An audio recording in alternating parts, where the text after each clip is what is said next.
Hi, இது உங்க TSK. இன்னைக்கு நம்ம பார்க்க போறது standard 12th unit 1 application matrix and determinant exercise 1.2ல உள்ள செகண்ட் சம். என்ன கொடுத்துருக்காங்க அப்படின்னா, ஒரு மேட்ரிக்ஸ் ஏன்னு ஒரு மேட்ரிக்ஸ் கொடுத்துருக்காங்க. என்ன கண்டுபிடிக்கணும் அப்படின்னா, அந்த மேட்ரிக்ஸ்க்கு என்ன கண்டுபிடிக்கணும், ரேங்க் கண்டுபிடிக்கணும். எப்படி அப்படின்னா, ரோ ரிடக்ஷன் மெத்தட் எப்படி என்ன பண்ணணும், ரேங்க் கண்டுபிடிக்கணும். ரோ ரிடக்ஷன் மெத்தடுக்கு இன்னொரு பேர் என்ன அப்படின்னா, is a row echelon form அப்படின்னு அர்த்தம். ஓகேவா, matrix row echelon form convert பண்ணிட்டு அதை வந்து என்ன கண்டுபிடிங்க, ரேங்க் கண்டுபிடிங்க அப்படின்னு அர்த்தம். நமக்கு ஏற்கனவே என்ன தெரியும் அப்படின்னா, மேட்ரிக்ஸ் என்னன்னு தெரியும். மேட்ரிக்ஸ் அப்படிங்கிற rectangular array of elements with order m by n. Transforming the matrix to simplified form by using the elementary row operation is called as a row echelon form. Okay, row echelon form அப்படிங்கிறது எப்படி இருக்கும் அப்படின்னா, அதுக்கு மூணு conditions இருக்கு. The first condition is first non-zero element in a row, the remaining element in the columns are zero. First element என்ன இருக்கணும், ரோல உள்ள first element நான் ஜீரோவாக இருக்கணும், அதுக்கப்புறம் கீழே உள்ள எல்லாமே ஜீரோவாக இருக்கணும் அந்த காலத்தில். ஓகே, ரெண்டாவது இந்த முதல்ல நீங்கள் கண்டுபிடிக்கக்கூடிய அந்த எலமெண்ட்டுக்கு அடுத்த எலமெண்ட்டுக்கு லெஃப்டாக தான் வரணும். இதுதான் வந்து ரெண்டாவது கண்டிஷன்ஸ். மூணாவது ஜீரோ ரோ இருந்துச்சு அப்படின்னா அந்த ஜீரோ ரோ எல்லாத்துக்கும் கடைசியாக இருக்கணும். That of the condition for third. Okay, இந்த மூணு கண்டிஷன் இருந்துச்சு அப்படின்னா அந்த matrix is called as a row echelon ஃபார்மில் இருக்குது அப்படின்னு அர்த்தம். ஓகே, எப்படி அந்த ஒரு மேட்ரிக்ஸை ரோ எக்லான் ஃபார்முக்கு எப்படி ட்ரான்ஸ்ஃபர் பண்ணுது, how to transfer the matrix into row echelon form. Okay, first என்ன பண்ணணும் அப்படின்னா, பிவோட் கண்டுபிடிங்க. பிவோட் எப்படி கண்டுபிடிக்கணும் அப்படின்னா, பிவோட்டிங் மூலமாக கண்டுபிடிக்கணும். பிவோட் அப்படின்னா என்ன அப்படின்னா, ஃபர்ஸ்ட் நான் ஜீரோ எலமெண்ட் தான் என்னது பிவோட். ஓகே, அப்புறம் பிவோட்டிங் அப்படின்னா interchanging the row for first non zero element. First non zero element வர்றதுக்கு என்ன பண்ணணும் அப்படின்னா, ரோவை நீங்கள் என்ன பண்ணுறீங்க, சேஞ்ச் பண்ணுறீங்க. இந்த சேஞ்ச் பண்ணுற ப்ராசஸ் பேர் தான் என்னன்னா இஸ் பிவோட்டிங். ஓகே, பிவோட்டிங் பண்ணதுக்கப்புறம் பிவோட் கண்டுபிடிச்சதுக்கப்புறம் transfer all element under the pivot to become a zero using pivot row and row operations. First element கண்டுபிடிச்சிங்க, அதாவது பிவோட் கண்டுபிடிச்சிங்க, அதுக்கு கீழே உள்ள அந்த காலத்தில் உள்ள எலமெண்ட்ஸ் நீங்கள் என்ன பண்ணணும், ஜீரோவாக மாற்றணும். அதுக்கு என்ன பண்ணுங்க, பிவோட் ரோவை யூஸ் பண்ணணும். அதுபோல் ரோ ஆப்ரேஷன் என்ன பண்ணுங்க, பயன்படுத்துங்க அப்படின்னு அர்த்தம். இது என்ன பண்ணணும் அப்படின்னா, repeat the step until all row are exhausted. கடைசி ரோ முடியத்தோன்னே என்ன பண்ணணும், அந்த ப்ராசஸை நீங்கள் கண்டினியூவாக செஞ்சுட்டே இருக்கணும். அந்த ப்ராசஸோட எண்டில் நமக்கு என்ன கிடச்சணும் அப்படின்னா, ஒரு ரோ எக்லான் ஃபார்ம் கண்டுபிடிச்சிடலாம். ஓகேவா, ரோ எக்லான் ஃபார்ம் அமைஞ்சிரும். இப்போ ரோ எக்லான் ஃபார்ம் வந்ததுக்கப்புறம் அதுக்கு ரேங்க் கண்டுபிடிக்கணும் அப்படின்னா, the rank of the matrix in row echelon form அப்படிங்கிறது is equal to number of non-zero rows.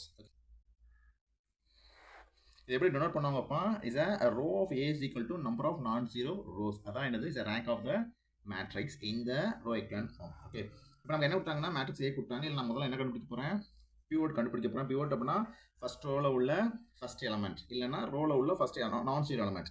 இல்லை நான் எலமெண்ட் அது ஒன்று, நான் பிவோட் ஒன்று எடுத்துக்கிறேன். அதுக்கு என்ன பண்ண போகிறேன், நமக்கு யாருன்னா கண்டிஷன்ஸ் தெரியும். பிவோட்டுக்கு கீழே உள்ள பிவோட் இருக்கக்கூடிய காலத்தில் உள்ள எல்லா எலமெண்ட் என்ன இருக்கணும், ஜீரோவாக இருக்கணும். இங்கே 2 இருக்குது, 5 இருக்குது. என்ன பண்ண ரெண்டுமே நான் ஜீரோவாக மாற்ற போகிறேன். அதுக்கு என்ன பண்ணுறேன்,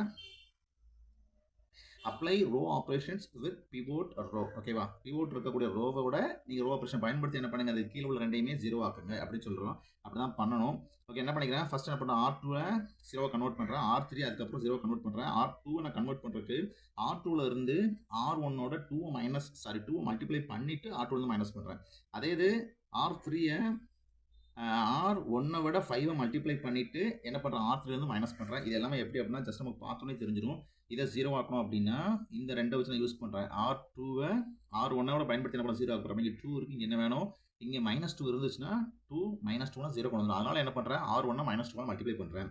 அதே மாதிரி R3 எடுக்கிறேன். R3யும் R1ம் இங்கே 5 இருக்குது, இங்கே என்ன இருக்குது, 1 இருக்குது, இங்கே 5 வரணும். அது -5 வந்தால் -5 + 5னா 0 வேணும். அப்போ இங்கே என்ன பண்ணுறேன், ரோ 1 -5ஆல் மல்டிப்ளை பண்ணுறேன். இதுதான் நான் இங்கே பண்ணியிருக்கேன். ஓகேவா, இதான் நம்ம எழுதியிருக்கேன், எழுதுனது அப்படிங்க பண்ணியிருக்கேன். R2னா 2 -1 3 4 -2 R1னா -2 -2 -2 -6. ஃபைனல் ஆன்சர் வந்து 0.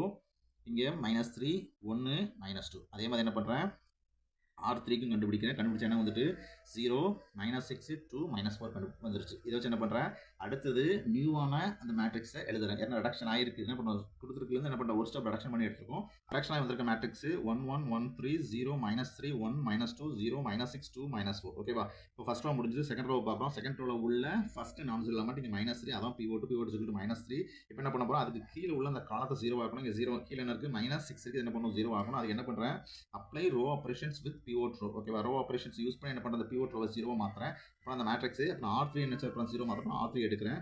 இங்கே -6 இருக்குது, இது என்ன பண்ணணும், ஜீரோ ஆக்கணும். அப்படின்னா இதோட ஒரு +6 ப்ளஸ் பண்ணால் என்ன பண்ணலாம், ஜீரோ ஆக்கலாம். அப்புறம் +6 எப்படி வரும் அப்படின்னா, மேலே உள்ள -0 நம்ம என்ன இது பண்ணலாம், ஒரு 2 இன்ட்டு பண்ணிங்கன்னு வச்சுக்கோங்க. ஏன்னா ஆட்டோமேட்டிக்காக 6 மாறிடும். சைன் ஒன்று போல் இருந்தால் மைனஸ் யூஸ் பண்ண. அப்புறம் R3 -2 மல்டிப்ளை பண்ணுறேன். சைன் டிஃபரெண்ட்லாம் -2 R2. ஓகேவா, இப்போ என்ன பண்ணுறேன், R3 முதலிக்கிட்டேன்.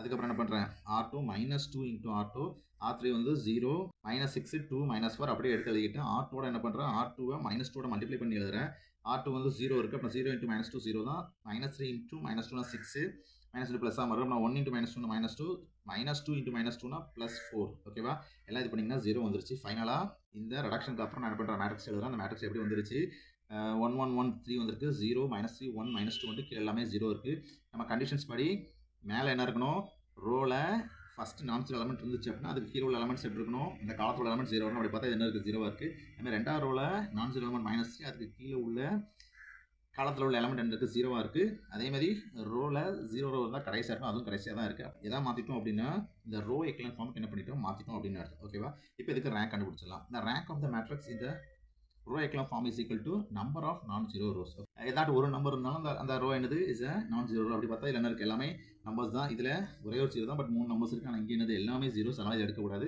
அப்போ நம்ம ரெண்டை கவுண்ட் பண்ணோம்னா 2 therefore என்ன சொல்லிடலாம் hence row of A is equal to 2 that is otherwise is known as the rank of the matrix is equal to 2 ஓகேவா இதோட இந்த வீடியோ முடிஞ்சிருச்சு அடுத்த வீடியோவில் இன்னொரு சம்பவம் திரும்ப சந்திக்கிறேன் பாய்